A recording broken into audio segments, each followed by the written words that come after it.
नरगिस वलीद से कहती है कि मेरा दिल बहुत ज़्यादा बेजार है। मैं मिनाहल से मिलना चाहती हूँ। ऐसा लग रहा है कि जैसे लम्हात इतने कम हैं और मुझे मौका दोबारा नहीं मिलेगा। जिस पर वलीद की आंखों में आंसू आ जाते हैं और कहता है फ़िक्र मत कीजिए, मिनाहल आपकी बेटी है, आप जिस वक़्त चाहेंगे वो आपसे मिलेगी। आपको परेशान होने की ज़रूरत नहीं है।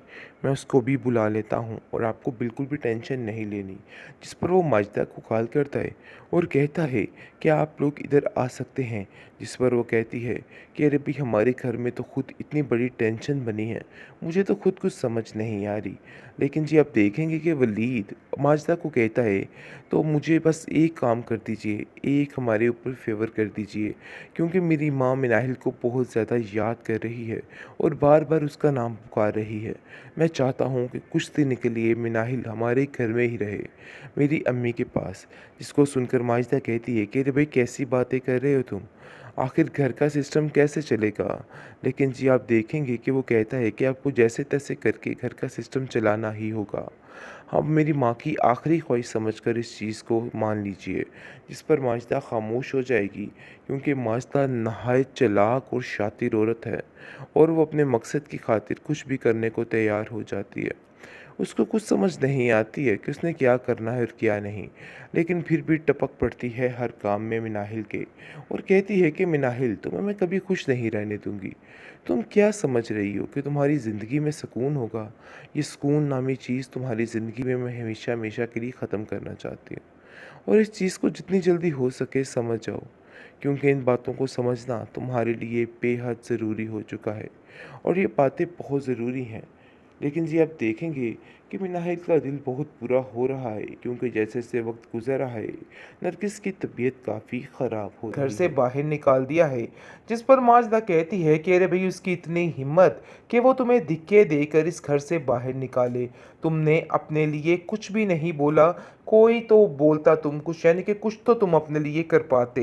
लेकिन जी आप देखेंगे कि जैन कहता है कि मैं काफ़ी ज़्यादा मजबूर था और मुझे खुद किसी बात की समझ नहीं आई है।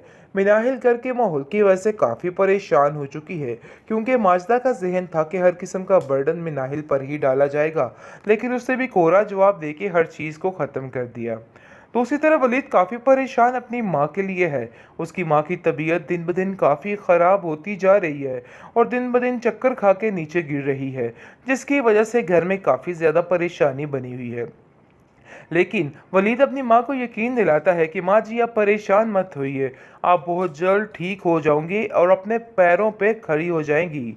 लेकिन जी आप देखेंगे कि उसकी माँ एक ही लफ्ज़ बोल रही है, बच्चे ज़िंदगी का कोई भरोसा नहीं है, इसलिए मुझे किसी बात पे कोई यकीन नहीं है। तो बेहतर यही है कि अब जैसा जैसा मैं कहती हूँ मेरी बात पे यकीन किया जाए और मेरी बात मानी जाए, क्योंकि ये सब कुछ करना बेहद ज़रूरी हो चुका है और मुझे कुछ समझ नहीं आ रही मैं क्या करूं। मिनाहिल नरगिस के लिए काफ़ी परेशान रोती दुलाती नज़र आ रही है और सोच रही है कि आखिर ऐसा कैसे हो सकता है, कैसे इतना बड़ा दंगा फसाद हो गया, मुझे तो इल्म भी नहीं हुआ।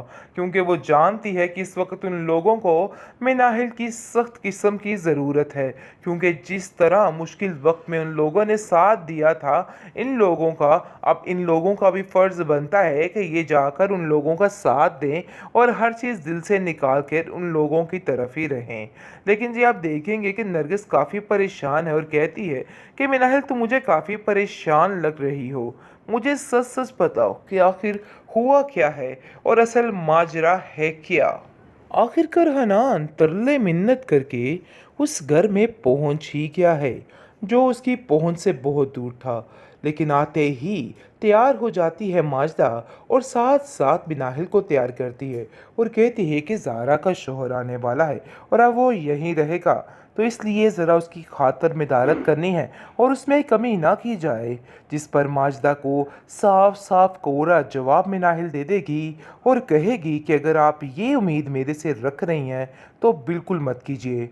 ये सारे काम ज़ारा के हैं और ज़ारा ही करेगी और मैं किसी की कोई ज़िम्मेदारी नहीं उठाने वाली। साफ साफ बात है। आगे से ज़ारा कहती है कि तुम्हारी ज़ुबान दिन ब दिन कुछ ज़्यादा ही चलती जा रही है। पता नहीं तुम अपने आप को क्या समझने लग गई हो। लेकिन माजदा अब इस बात को एग्री करती है और इस बात को कहती है कि देखो ज़ारा, तुम्हें कुछ भी नहीं बोलना, मिनाहिल के साथ कोई भी ऐसी बात मत करना क्योंकि इससे नुकसान सिर्फ मेरा होगा। ज़ारा ने फिर से हनान की बातों का यकीन कर लिया है और उसको ऐसा लग रहा है कि सब कुछ ठीक है। लेकिन माजदा के पास जो बचा कुचा है सामान, समझिए वो भी जाने लगा है और उसके हाथों से निकलने लगा है, क्योंकि इस चीज़ का अंदाज़ा नहीं था माजदा को। लेकिन अब जाकर माजदा को इल्म हो जाएगा कि उसके साथ क्या होने जा रहा है। माजदा तरह तरह की बातें करती थी मिनाहिल को, तो आज सारी बातें उसके ऊपर ही आ टपकी हैं। खैर जी, आप देखेंगे कि अब जाकर वापस आ जाता है जैन, जिसको देख के काफ़ी हैरान होती है मिनाहिल और कहती है कि आखिर आखिर ये इधर किस मुंह से वापस आ गया। ज़ारा कहती है कि भाई आप इधर कैसे आ सकते हैं, आपको उधर ही रहना चाहिए था, आपको इस तरह से यूं अपना घर छोड़ के नहीं आना चाहिए था। जिस पर वो कहता है कि मेरा वो घर नहीं है, बल्कि साफ बात तो ये है कि मुझे उस लड़की ने धक्के देकर घर से बाहर निकाल दिया है। जिस पर माजदा कहती है कि अरे भाई, उसकी इतनी हिम्मत कि वो तुम्हें धक्के देकर इस घर से बाहर निकाले। तुमने अपने लिए कुछ भी नहीं बोला, कोई तो बोलता तुम कुछ, यानी कि कुछ तो तुम अपने लिए कर पाते। लेकिन जी, आप देखेंगे कि जैन कहता है कि मैं काफ़ी ज़्यादा मजबूर था और मुझे खुद किसी बात की समझ नहीं आई है।